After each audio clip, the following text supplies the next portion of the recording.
We need a new system. We need a new society. We need to demand that which may have sounded impossible even a few weeks ago, but is not only realizable, but an imperative necessity.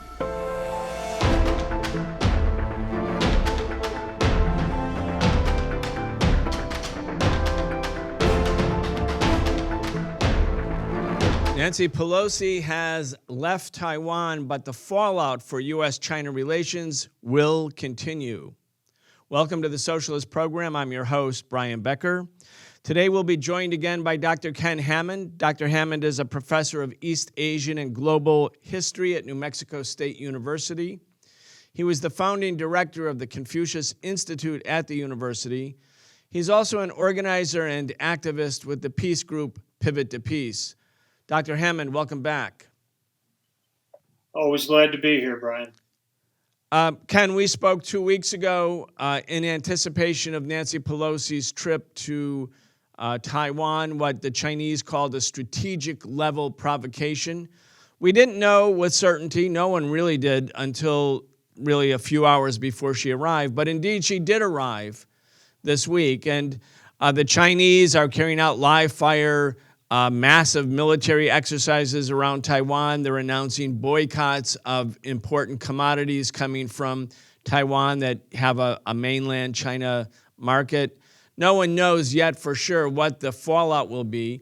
But when we were talking, and I'm more firmly convinced of this than ever, Nancy Pelosi's trip, which seems on its face to be gratuitous, that is unnecessary, like a reckless, unnecessary provocation, wasn't the rogue actions of a rogue politician coming from Washington. Of course, she's number 3 in the line of succession after the president and vice president. But there was some sort of talk about, well, Biden said, we're not telling her to go. We've advised her not to go. She could not have gone. She could not have gone without the blessing of the Biden White House. She could not have gone without the blessing of the Pentagon. If the Pentagon or the White House said to the Speaker of the House of Representatives, you're not going, this is a reckless provocation, this is unnecessary, this is an unnecessary escalation, she would not have gone. The fact that she went, I think, means that for sure this was part of a U.S. operation towards China. Anyway, your thoughts? Well, I think that's very true. You know, the appearance of Biden's comments when he said that the military didn't think this was a good idea, and of course there were a number of op-ed pieces and other things in some of the American media that raised concerns about Pelosi's trip. I think some of that is perhaps intended to convey the idea, you know, that there's debate and there's discussion and all this. But I think it's clear that an event of this magnitude, the visit of the Speaker of the U.S. House of Representatives, the Democratic Party Speaker of the House of Representatives, the same party as President Biden, this is not something that happens just sort of on a whim. This isn't, as you say, just her as a kind of rogue actor. And the fact that she reached out across party lines in Congress, invited Republicans as well as Democrats to accompany her. She referred to it in her comments in Taiwan as a congressional delegation. All of this suggests, I think, indicates pretty clearly that this isn't just some casual kind of whim of an eccentric, older representative, but this is a component of America's policy towards China, which is a policy of provocation, it's a policy of demonization, and it's a policy of containment and of trying to slow or thwart China's development and its reemergence as a significant participant in global affairs. I don't think there's much question that this reflects and extends the posture of hostility and aggressiveness that the United States has developed towards China, at least since the Obama administration with the original so-called pivot to Asia. This was just another expression of that, despite the somewhat muddled messaging coming out of the White House. Yeah, I want to play a video clip. This is from Joe Biden's first overseas trip to Asia, first trip to Asia since taking office in January 2021. He's asked directly, is the U.S. prepared to use military force, meaning to have a military confrontation with China over Taiwan. Let's listen to how he responds. We remain committed to supporting the peace and stability across the Taiwan Straits and ensuring that there is no unilateral change to the status quo. Are you willing to get involved militarily to defend Taiwan if it comes to that? Yes, You are. that's the commitment we made. Okay, he says using military force against China over Taiwan is a commitment that we made. Please explain that. I wish I could. That certainly doesn't reflect the realities of the legal obligations that the United States government has taken on itself. And it doesn't reflect even the statements that have been made by previous presidents and by this president in other contexts. The idea that the United States would undertake the actual military defense of Taiwan, I think, remains a very problematic question. We understand that President Biden sometimes is not as precise in his communications as one might hope that the President of the United States would be. And this perhaps was a situation where he simply went off script, didn't really understand the implications of what he was saying. I think that's certainly a possibility. But Ken, let me just interrupt quickly.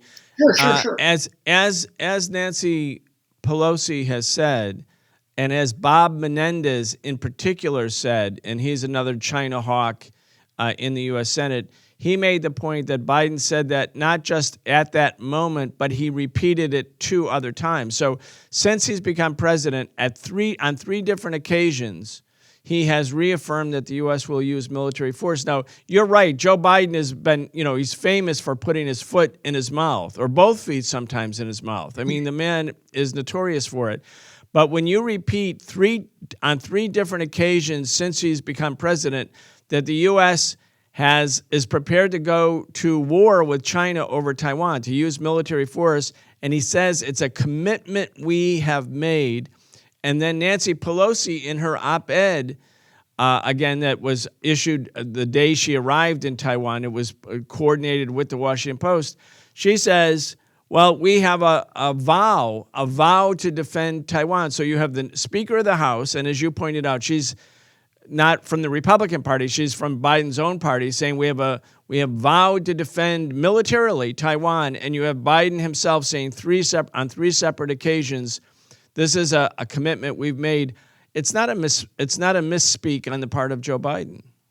Well, I agree with that, and I think that what's important is that it reflects the actual conduct of the United States. The conduct of the United States has been to reposition itself in the Western Pacific, in Southeast Asia, in South Asia, to take this aggressive posture, to ramp up its military provocations in the South China Sea, in the Taiwan Strait. I think that the problem with Biden and his communications on this is that he will say in one instance, he will say, for example, most famously when he's speaking directly with President Xi of China, that, of course, the United States honors the one China policy. The United States, respects the agreements that we've entered into. We have no wish to alter the situation with Taiwan. He says that on the one hand, and then he turns around and he makes these statements about, military engagement. Now, I think that's very, very reckless and dangerous language for him to use. I think it does reflect the will, the intention on the part of political elites in the United States to push China, to provoke China as thoroughly as possible. I think we also, though, need to reflect upon America's conduct historically, which is that we often provoke situations, the American government has often provoked situations in which it sort of adopts this hostile posture, but when push comes to shove, it leaves people, like the people of Ukraine right now, to suffer the consequences of its reckless rhetoric and actions, while the United States sits back and sort of tries to reap the political benefits of this kind of conduct. The United States has been violating the formal terms of its agreements, its commitments to China on the one hand, and turning around on the other and sending warships into the Taiwan Strait, which is clearly the territorial waters of China. So I think that there's just an overall recklessness in what President Biden, what the Biden administration, whether it's him or Secretary of State Blinken or Speaker Pelosi, all of these figures have adopted a very aggressive posture towards China. I'm glad you put it that way and emphasized the issue of arrogance and hubris and the U.S. officials sort of talking their way into a corner or talking in a way that ups the ante, escalates a situation, creates a confrontation. And then when all hell breaks loose, they can sit back and sort of, as you put it, just see which way the wind is blowing and see what kind of political rewards can be reaped. I mean, Nancy Pelosi's op-ed about her trip to Taiwan contextualizes the trip with her recent visit to meet the head of Ukraine, the leader of Ukraine, Zelensky, where she was basically shaking his hand and kissing him and doing this big publicity thing like, yeah, you guys just keep fighting, you Ukrainians. We're right behind you.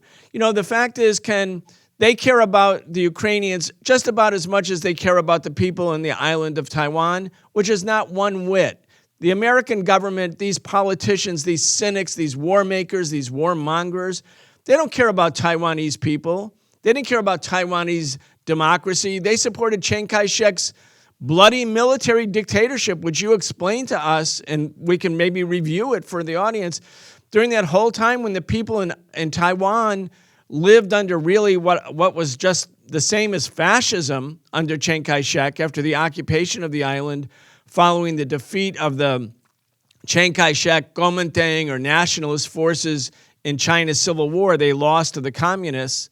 They fled to Formosa, what the Japanese called Formosa, Taiwan, the island of Taiwan. They occupied it, and they imposed a military dictatorship. And it was at that time, Ken, in 1955, when it was a complete military dictatorship and tens of thousands of Taiwanese were being killed, that the U.S. signed a mutual aid treaty, a military treaty with the so-called Republic of China, and they gave the Republic of China, the rump government in Taiwan, the seat of China at the UN.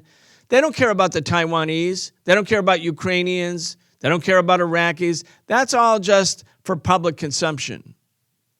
Well, I completely agree with that, and I think that touches on aspects of the history of Taiwan, aspects of the relationship between what's happening on the island of Taiwan and what's happening on the mainland, the rest of China. That we went over some of that the last time. I thought one of the most remarkable things in that op-ed piece that Speaker Pelosi ran in the Washington Post was in her opening paragraphs where she talks about how the Taiwan Relations Act, when it was passed by Congress and signed by President Carter, that was in 1979, was a gesture of support for democratic Taiwan. Apparently, the speaker doesn't understand anything about the history of the island of Taiwan because in 1979, it was under martial law. There was no democracy in Taiwan. No political party other than the Kuomintang, the Nationalist Party, was legally allowed. I have friends who were grad students going to learn Chinese in Taiwan back during that period, and it was illegal to go to a club and dance, and the police would raid places. It's just the people here have no conception of what life on the island of Taiwan was like until martial law was finally lifted in 1987. That's 8 years after the Taiwan Relations Act was passed. So when she says this was a recognition and a commitment to democratic Taiwan, it's just ridiculous for her to say that. There's no historical foundation for saying that. Even today, the different political parties that pass leadership around in Taiwan are all representatives of wealthy elites. This is not a situation that's all that different from the phony democracy we have right here in the United States. So, this idea of Taiwan as some sort of bastion of freedom and democracy, which she goes over time and time again, it's not connected to the lived realities of people on Taiwan, the vast majority of whom, of course, as we know from local political polls there, just want things to go on the way they have been. They just want to go about their lives and pursue their own livelihoods. But all of this, the imposition of martial law back in 1947, 1948, and its maintenance for the next 40 years, the crises that have repeatedly sprung up back in the 50s when President Eisenhower even threatened to use nuclear weapons against China, all the way down to these present provocations that are going on today. What these reflect is exactly as you say, that Taiwan is it's a chip, it's a piece on a chessboard. It's just a place that the United States views for its strategic value in its challenge to China. The United States sees China's development, its economic progress, the enhancement of the livelihood of its people as a threat, as a challenge to American power and privilege in the world. And American corporations and American politicians, they fear for the loss of that power. They fear for the erosion of their profits. They don't want the world to change in a way that brings greater prosperity to other people, but only to one which continues to enrich themselves. That's changing, and that's going to change no matter what American politicians do. There's no way that these deep historical transformations taking place in the global economy are going to be thwarted by, this propaganda against China, or by, sending warships through the Taiwan Straits, or even by sanctions or other things that the United States might try to impose. China is developing. It's going to continue to develop. That's the will of the Chinese people, and that's been a tremendously successful program there. The Chinese government is supported much more enthusiastically by Chinese citizens than American politicians are here at home. So we face this very, very dangerous situation where American politicians, American elites want to hold on to a past that is fading away behind them. And they're willing to endanger people all over the world, and really, in fact, endanger the American people themselves in order to protect their own power and privileges. One of the big priorities for the U.S. government since Obama announced the pivot to Asia in 2011 has been to consolidate the other non-Chinese Asian countries into an American network that would be both an economic, political, diplomatic, and military sort of cordon around China, this containment of China. And by containment, we mean to put China in a container, put it in a container such that it can't really move. I mean, it's not containing China, Chinese expansionism, because there's no visible Chinese expansionism outside of integrated trade agreements like the Belt and Road Initiative or other network-based economic arrangements. But China's not building military bases around the world. It's not expanding its military to other areas. So containing China means to put China in a container. So you had Biden, and we played a little clip from his first trip to Asia, talking about South Korea and Japan and trying to enlist the Philippines, other countries into this network. There was an article in the New York Times. I don't know if you had a chance to see it. It came out on Wednesday. It came out today, the day we're recording this show, where there's an analysis that this trip by Pelosi has actually undermined Biden's aggressive strategy of network building, because what Pelosi did by escalating it so provocatively, by escalating the situation, by creating a confrontation or near confrontation in Asia, she did it without consulting any of the other so-called Asian partners. It shows that South Korea, Japan, the Philippines, Thailand, or any other nation, they're not real partners.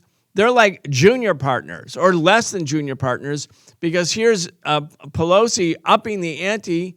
It could really impact on those countries if there's a military clash in Asia, in the Pacific. They're not talked to at all. It shows that they're really in a neo-colonial status. And obviously, since they don't want to be, and no country wants to be a neo-colony, and no country wants to be a subject to American imperialism and dictated to by American politicians like Nancy Pelosi, they're going to take umbrage at that. They're not going to like that. They're going to resist that. In other words, there's a self-defeating, contradictory character of this arrogant strategy. Oh, I couldn't agree more with that too. Even Biden's trip, where he made those statements about military engagement with China, that was a trip that did not yield by any means the kinds of results that he had hoped for and that had been talked about before he embarked on that. I think that recent American diplomatic efforts in the Western Pacific or in Southeast Asia or South Asia have not been going well. Despite the propaganda that gets put out and the various claims that get made, these countries are very uncomfortable. I mean, Japan and South Korea are still, because of course they're occupied militarily by the United States. We have thousands, tens of thousands of troops over there. They're in a situation that's somewhat particular. But other countries across the region are increasingly anxious about the desperation that they see in American activities in their areas. I think a very, very clear indication of all this has to do, or can be seen in the response to the war in Ukraine, where the United States talks about how this has been such a great thing because the Biden administration has reunified all of our allies and the whole world is backing us against this terrible aggression by Russia and all this. When in fact, if you look at a map of the world and you look at the countries that have supported the American sanctions and the American aggression there, as opposed to countries that have not, the vast majority of people in the world are represented in countries that have not joined in that American sanctions regime and supported the American policies. And that includes countries that are routinely talked about by the Biden administration as if they were big supporters, like India. Right? India doesn't sign on to this stuff. Now, India and China have their own issues, and those have their historical roots, much of which are the legacies of imperialism themselves. But the fact is that this is a moment where India and China are finding more in common in the anxiety that both countries feel about American imperialism and about American domination.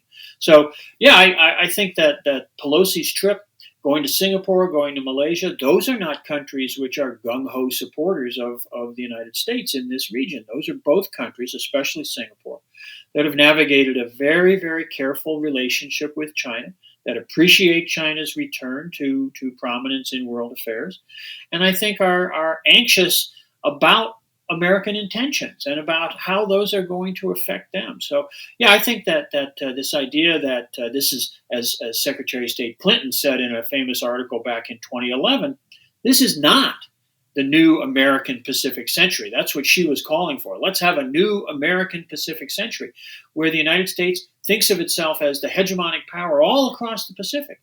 But we see that falling apart in places like Singapore, in little countries like the Solomon Islands. The white colonial, post-colonial societies like Australia and New Zealand, sure, they're willing to a certain extent to sign on, especially Australia.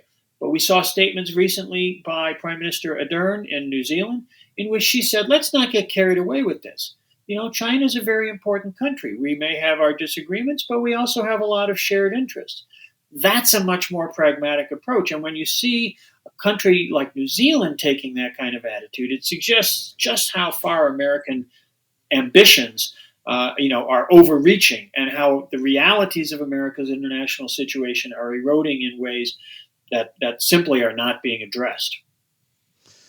The pivot to Asia announced by Obama in 2011 was considered, well, it was misunderstood at first. A lot of people didn't know what it meant because it's vague. What does it mean to pivot to Asia?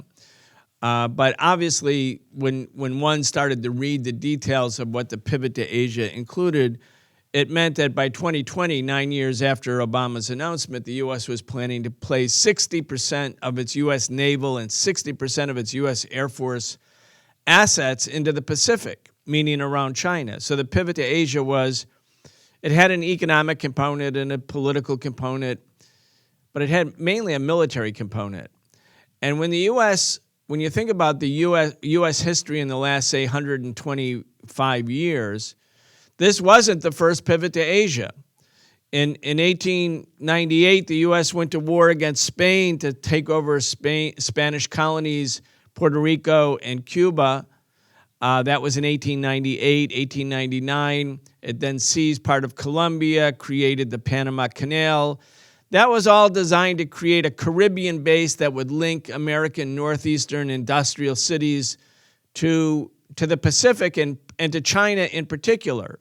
The European powers had already divided up, sliced up China into different spheres of influence. That's when Hong Kong was stolen by the UK, for instance. But the U.S., even though it was late to the game of dividing up China, it was there by 1898, 1899. John Hayes, the Secretary of State, wrote the Open Door Notes as a policy. It was a pivot to Asia. And the Philippines was invaded, and a million Filipinos died resisting the American takeover of their country. And then the Philippines was made into a colony. And then right after World War II, right after the U.S. dropped atomic bombs on Hiroshima and Nagasaki in Japan, ending at the end of World War II, the U.S. pivoted to Asia by going to war in Korea. And 4 million Koreans died, according to the Encyclopedia Britannica, about 1 out of every 5. And the main complaint of American pilots was that there was nothing left to bomb in Korea. And they made that complaint by December 1950 or January 1951, and the U.S. kept bombing for 2 more years. Then the U.S. went to war in Vietnam, another pivot to Asia. I mean, these pivots to Asia are pretty bad for Asians. And so you had President Obama, who won the Nobel Peace Prize for, well, he didn't do anything to win that prize. I mean, he got that prize because his name wasn't George W. Bush, I think. He got the I am not George W. Bush Nobel Peace Prize. But then he announces the pivot to Asia in 2011. And here we are again, risking another major war in Asia, and the U.S. announcing major power conflict, meaning conflict with China, as its priority. Whenever the U.S. pivots, it pivots in a military way. And this is in such contradistinction to what the Chinese keep sort of insisting, and the Americans denounce it as simply propaganda. They say, why should the Chinese people's rise out of poverty and underdevelopment be considered a negative or deficit for you? Why can't it be win-win? Why can't our peaceful rise out of underdevelopment and poverty be considered a good thing rather than an existential threat? Again, let's help the audience understand what's the logic here for U.S. policymakers. I mean, Philippines, Korea, Vietnam, now this pivot to Asia. What's the logic here, or is there no logic? I think there is a logic, but it's not the logic we prefer. Well, I think there's a very straightforward logic, and the relationship between the United States and Asia has seen this logic be played out and demonstrated repeatedly. Your narrative, picks up in the 1890s with the American war with Spain and taking, the Philippines and Guam and all that. Even that is only a successive stage in a process that goes back much earlier. As early as the 1840s or so, the United States had passed legislation that gave itself the right to go out and take territory on islands across the Pacific that were useful for refueling or restocking American naval ships, that were seen as potential sources of vital chemicals, things like potassium and others, nitrates. And this was a policy that really went back to the very origins of the Republic. The wealth of Asia, the wealth of China, was a huge attraction. I mean, that goes back, the whole modern history of Western civilization is grounded on this quest for access to and then control of the wealth of Asia. And in the 19th century, the United States becomes a part of that. The U.S. is occupied considerably with its own domestic imperialism, with the conquest of indigenous peoples and the expansion of its territory on the continent. But by the end of the 19th century, those very 1890s that you're talking about, the Pacific becomes the great new frontier. We overthrew the independent monarchy of Hawaii in 1895, annexed it in 1898. We had purchased Alaska from Russia at bargain basement prices back in the 1860s. So this thrust into the Pacific, pivot to Asia, if you will, as you say, this has deep, deep historical roots. But there is a common logic to it, which is gaining access to and control of wealth. The pursuit of profits. This is a structural imperative of the capitalist system. The United States is in many ways still remains the premier capitalist society and economy in the world. We are at the heart of a global system of capitalism that isn't just a matter of America and the American nation, but is an international imperialist system. And what that means is that that capital will go wherever it can to maximize its profits, to maximize its return on investment. And for much of history, that has meant Asia. Asia has been a source of tremendous wealth. And the United States has steadfastly and consistently pursued that. So gaining access, you mentioned Secretary Hayes' open door notes. When I teach about those, I always refer to those as the equal opportunity imperialism notes, because they were designed to prevent other countries from establishing exclusive areas of economic exploitation. We wanted access to every place for economic exploitation. That's why the United States was an opponent of European colonialism under President Roosevelt. Roosevelt understood that European colonies were a barrier to American capital. So he supported independence for Indonesia, for example. He supported, the independence of India. It didn't come in his lifetime, neither of those, but he supported those because he wanted to break down the exclusive policies of European colonial empires so that American capital could go wherever it wanted. And that has remained kind of the litmus test of American foreign policy. It remains that today. Where can American capital go to pursue its profitability? If a country is open to American capital, if a country throws itself at the feet of American capital and says, come on in and take what you need, give us the crumbs from your table, that's a great country. It doesn't matter what its political situation is. Look at Saudi Arabia. America makes billions of dollars. And we don't care about the repressiveness of that regime. We don't care about their policies of assassinating their political opponents. We don't care about cutting off the hands of people who do shoplifting. We don't care about that stuff. All we care about is the profitability of American investments and American economic trade and things like that. But a country that resists American capital, a country that says, we'd rather conduct our own affairs in our own self-interest to develop our own economy and take care of our own people. Again, doesn't matter what the nature of that political system is. They could have a representative democracy. They could have a liberal political society. It doesn't matter. They're going to be demonized. They're going to be targeted. And they're going to be seen as authoritarian, autocracies, whatever you want to call them. And we have a whole, name list that American politicians love to trot out.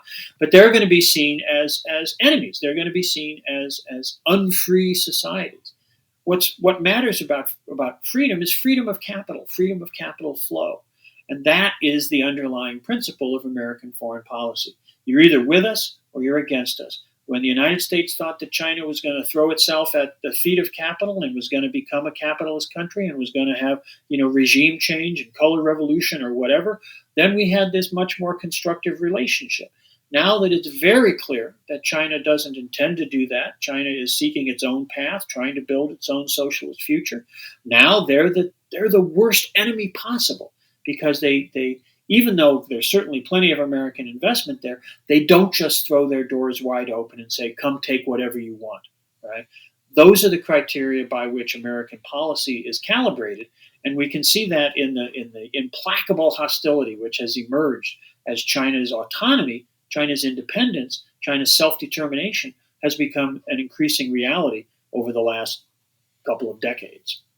Let's go back to the Taiwan issue and Nancy Pelosi's visit.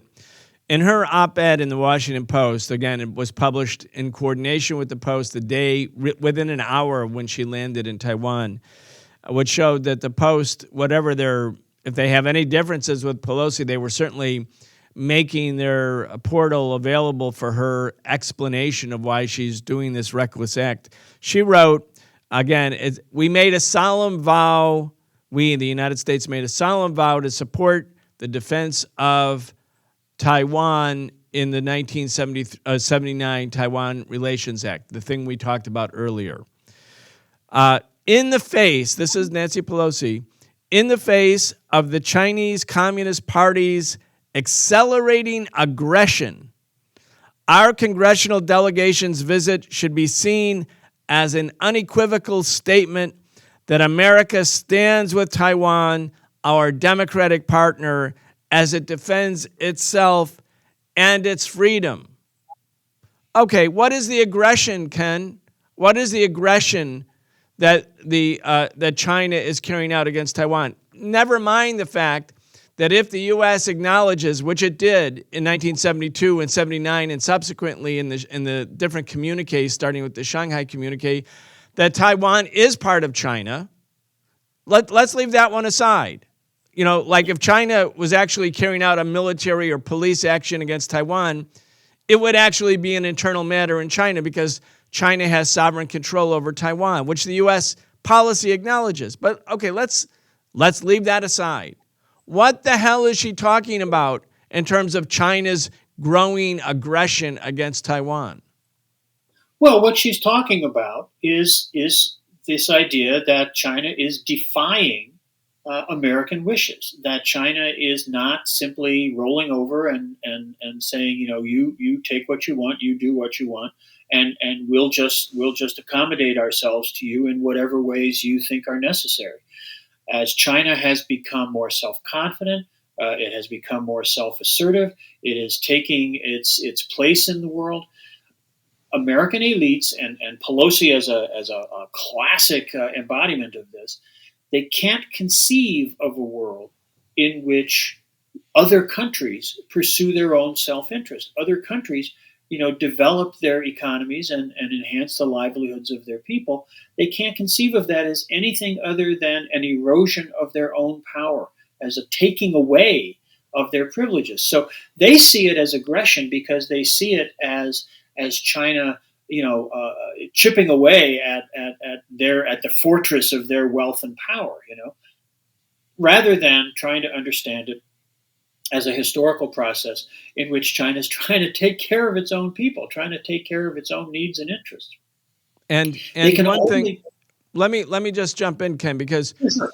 one thing is that, you know, if you look at the Taiwan issue in a historical context, there was a civil war in China. It lasted for 27 years between the nationalist forces led by Chiang Kai-shek, that's the Kuomintang, and the Communist Party forces led by Mao Zedong. And in 1949, after the reopening of that civil war following World War II's conclusion, the communists win. And Chiang Kai-shek takes his forces and they flee to the island of Taiwan and they take it over. They basically create a military dictatorship there. Now, the Chinese Communist Party could have pursued Chiang Kai-shek and invaded that island right then and there and probably taken control of it right then and there.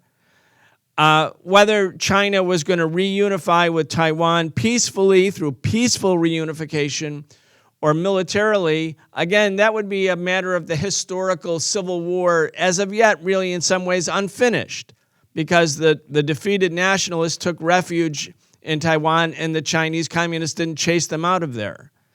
So in one way, you could say it's a suspended civil war or a civil war in hiatus in a way. But Right. but China, and correct me if I'm wrong, this is what I'm kind of getting at. China declared later, made it sort of unequivocal that they were not going to seek military reunification, meaning conquering the island, that they were going to reunify Taiwan peacefully, as they did with Hong Kong.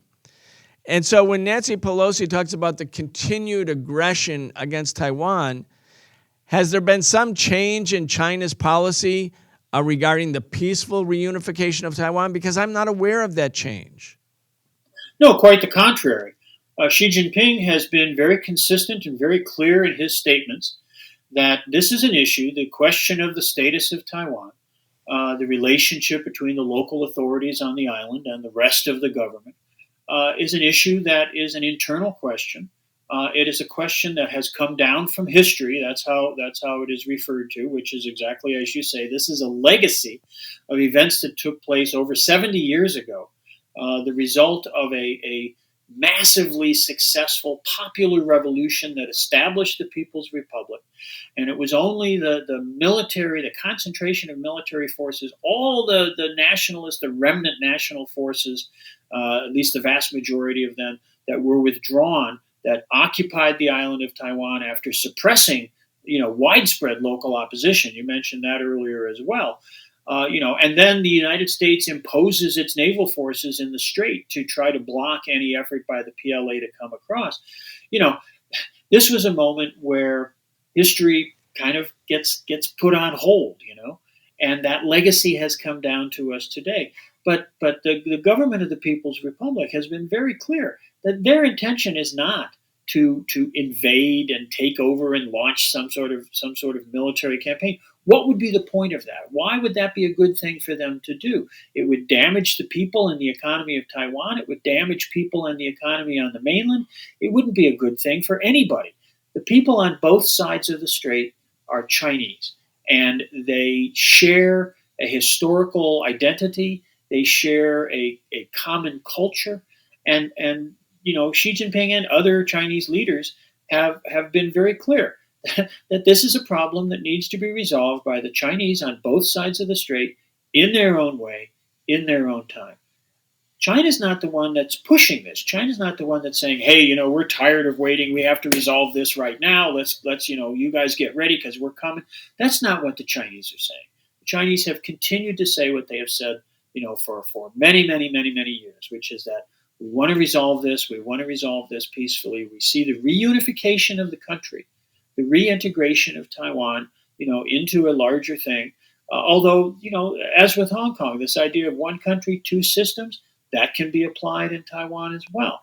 So it's not, nobody's talking on the Chinese side about invading. Nobody's talking about forcing Taiwan to adopt a political structure that's identical to that of much of the rest of the country. This is something that comes down from history and needs to be resolved by the Chinese themselves when that's doable. There have been points where convergence between the two sides has seemed to be well advanced, and there have been other points. Certainly, we find ourselves at a nadir right now, in which the tensions have deepened. But nonetheless, it's a long, ongoing historical process. And the Chinese recognize, the depth of history and the way in which some of these things just take a little time. So it's not China that has been aggressive. It's not China that has been destabilizing. It's this new attitude stemming most clearly from the Obama administration through the Trump administration, and now certainly reaching new heights under the Biden administration, of the United States trying to upset the apple cart, the United States trying to provoke China, trying to trigger something which will allow the United States to inflict damage on China, whether it's economic or, God forbid, military. That this is the aggression. This is the posture where change is coming from. It's not something that the Chinese are doing. Chinese have not changed their posture. We headlined this show in our title and in our social media that Pelosi has left Taiwan. What comes next? And I think that is the most pressing issue. And I want to go now, as we continue our discussion, to talk about what actually does come next, because this was a historical moment, Ken. Pelosi. Yes, it was the first time in 25 years that a Speaker of the House came to Taiwan, but it's quite different from the last time, because Newt Gingrich, as we talked about last time, Newt Gingrich, the Republican leader of the House of Representatives, went to Taiwan in 1997, but Bill Clinton was then president. So it could be considered like Newt Gingrich sort of thumbing his nose at the sitting president of the United States. But here you have Nancy Pelosi, a Democrat, the leader of the House, Biden is the president, both Democrats. Obviously, it's in conjunction with the White House. Now, her op-ed and her statements, and the statements also of Bob Menendez, another China hawk in the Senate, they're making the argument that her visit is necessary, and the reassurance, so-called, for military defense of Taiwan is necessary in order to sort of clarify the strategic ambiguity that was deliberately created by the United States when it, one, recognized that Taiwan was part of China, but at the same time adopted the Taiwan Relations Act, which meant that it would continue to send weapons to Taiwan. So there's this what's called strategic ambiguity, strategic uncertainty. Not uncertainty, really, but a deliberate sort of diplomatic language ploy. But what they're saying in the recent weeks is that we have to vow and show our support for Taiwan, because otherwise it allows China to continue with its, quote, messaging about one China, as if the idea that there's one China and Taiwan is part of it is now being described by American political leaders as a propaganda tool or a propaganda ploy of Chinese publicity, of the Chinese state. That would be like if somebody said the United States recognizing sovereignty over, say, Hawaii, since we mentioned the annexation of Hawaii, that was a message by the United States rather than the reality that Hawaii is now technically a part of the United States. It's one of the 50 states. It's part of the sovereign entity called the United States of America. But now the U.S. politicians in the last couple of weeks are talking about Taiwan or China's assertion that it's part of China as a message from China rather than an established fact. And at the same time, if China, like some people on the left in particular, and I think some people who are angry with U.S. imperialism were, in a way, were hoping that China would take some dramatic military action when Pelosi was in Taiwan. I think it would have been a mistake to have done that. It would have played into Pelosi's hands. But it's clear that the U.S. and Pelosi's strategy was we're going to defy China. We're going to give de facto recognition to the so-called independence of Taiwan by making this visit. And if China does anything, that's overt, we'll call China an aggressor and then up the ante more. And if China does something that's restrained or perceived to be passive, then China will seem to have succumbed to American threats. In which case, Nancy Pelosi's visit will be followed up by other visits. I mean, why wouldn't Marco Rubio, Senate hawk from the Republicans, go? Why not Japanese nationalists start to visit and meet with the Taiwan authorities? I mean, in other words, China is now confronted with this situation where if you take overt action, you're the aggressor, and if you are restrained, that will accelerate or embolden the acts of the imperialists and their apologists and supplicants. It seems to me that this is a real turning point, an inflection point, and I don't want to be hyperbolic, but I really do believe that this was designed to be an inflection moment in the escalating campaign of major power conflict against China. That's why I believe even if there's no immediate outbreak of military hostilities, we're one step closer towards it. I think that's very true. I think that China's response has been very measured. They have been absolutely clear and consistent in their statements, in their condemnation of this, in their portrayal of it, their recognition of it as a provocation, as an effort to spark some sort of more intensive conflict.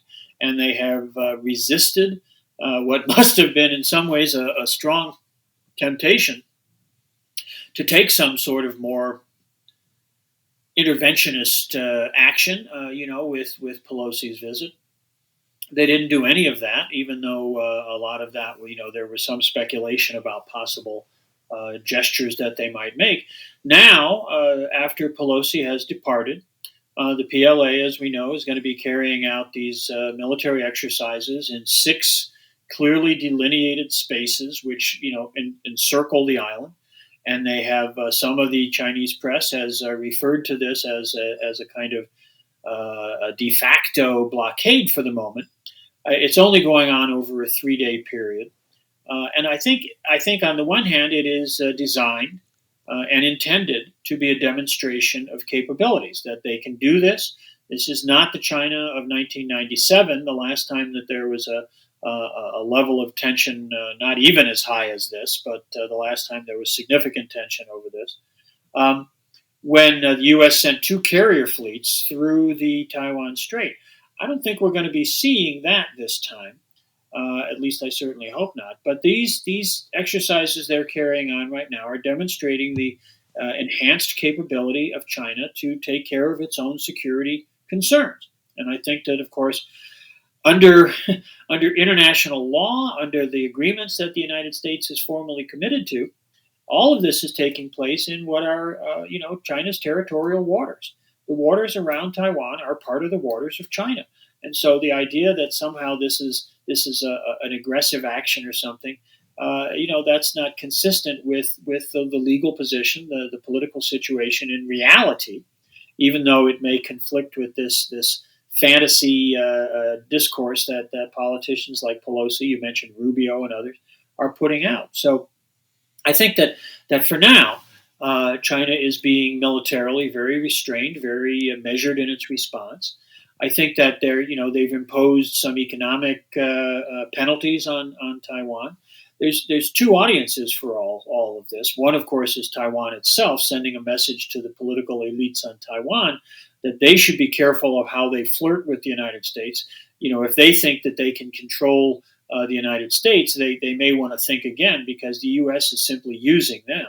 But the bigger audience, of course, is American political elites.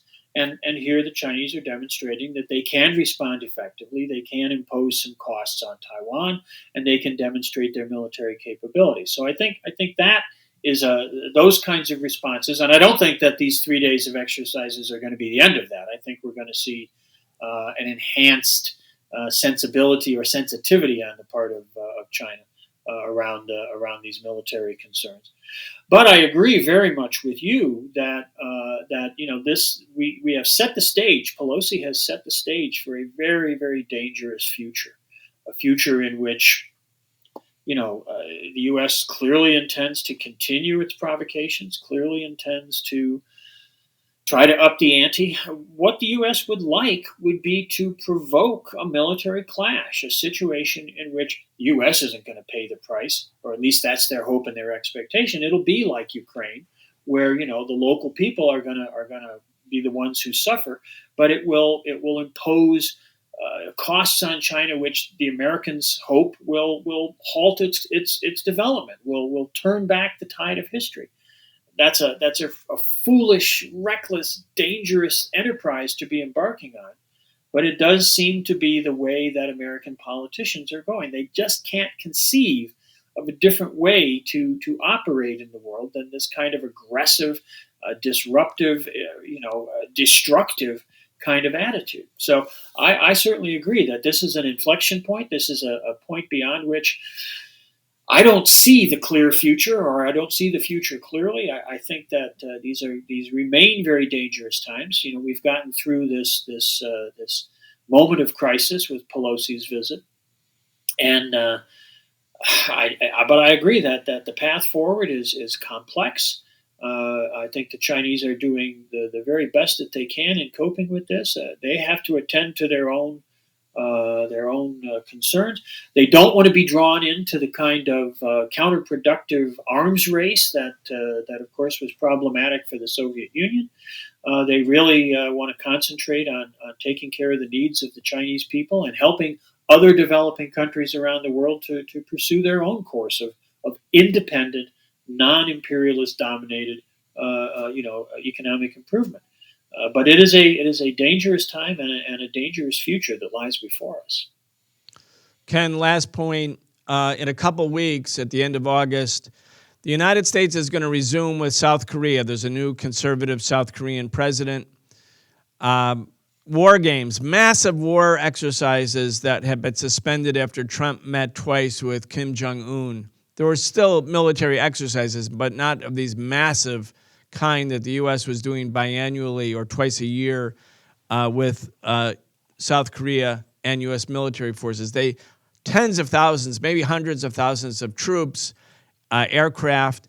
They're going to do it again in North Korea, and the word has just come out that they're going to, and the Pentagon obviously leaked this, they're going to include the simulated invasion of North Korea and the simulated assassination of the head of state of North Korea, Kim Jong-un.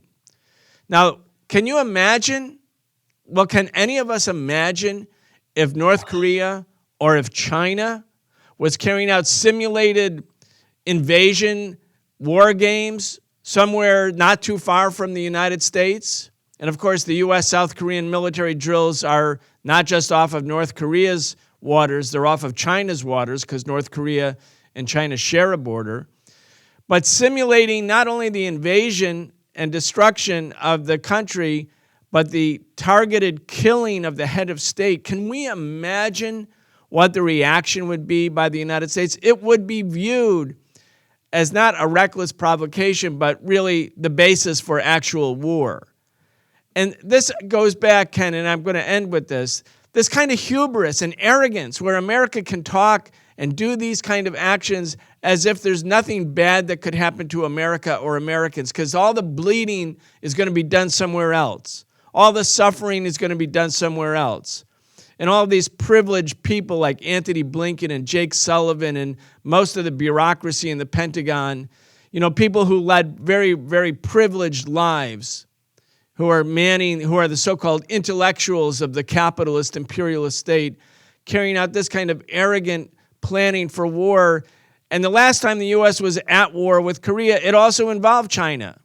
1 million Chinese came in and drove the U.S. back.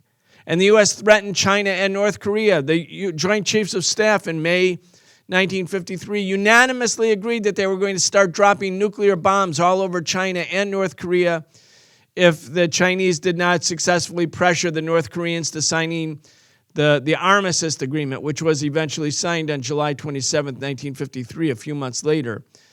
But again, Ken, people playing with fire, as the Chinese said, those who play with fire will perish by it. And I think some people in the American media took that as hyperbole or even like an act of aggression by China to be complaining so loudly. But the Americans are playing with fire. And by the Americans, I don't mean the American working class. I mean the American ruling class and its imperial foreign policy establishment. With my very, very long question, I'm going to give you the final word. I think that there's a very important subtlety in that in the comment that came out of China and in President Xi's message with President Biden. We've seen the rendition in the media many times of those who play with fire are going to get burned, and I think that sometimes that's taken to mean that if the United States continues its aggressive activities that China is going to burn the United States. But in fact, the translation from what President Xi said, and I've seen this in a couple of instances, but most of the time it's slightly mistranslated, isn't, those who play with fire are going to get burned. It's those who play with fire will burn themselves. And I think that's a very important thing because the United States is playing with fire. The United States is taking these very provocative, very reckless, very dangerous actions out in the world, not just with China, but especially with China. And the consequences of that are not going to be, necessarily that China's going to do something, that is unprovoked or is, an aggressive action or something. But that whatever the consequences may be, and they may be economic, they may be political, they're potentially could be political or military rather, and we certainly hope that it doesn't go to that level. But if it does, or if whatever the consequences are, we need to understand that these are things that American elites have brought upon themselves, and sadly, upon working people in America as well. It is we, the American people, who will suffer the consequences of the reckless policies that are being pursued by government leaders. And that's not something that they're willing to acknowledge. They always want to blame the other side for everything, even though, as we've talked about in a number of instances today. It's changes in American policy, the pivot to Asia, all of these provocations going on. This is the destabilization. This is the aggression that's going on. And this is what will trigger whatever consequences we all have to endure. Dr. Ken Hammond, thank you for joining us. Glad to be here. Sorry, these are such tense times. Thank you.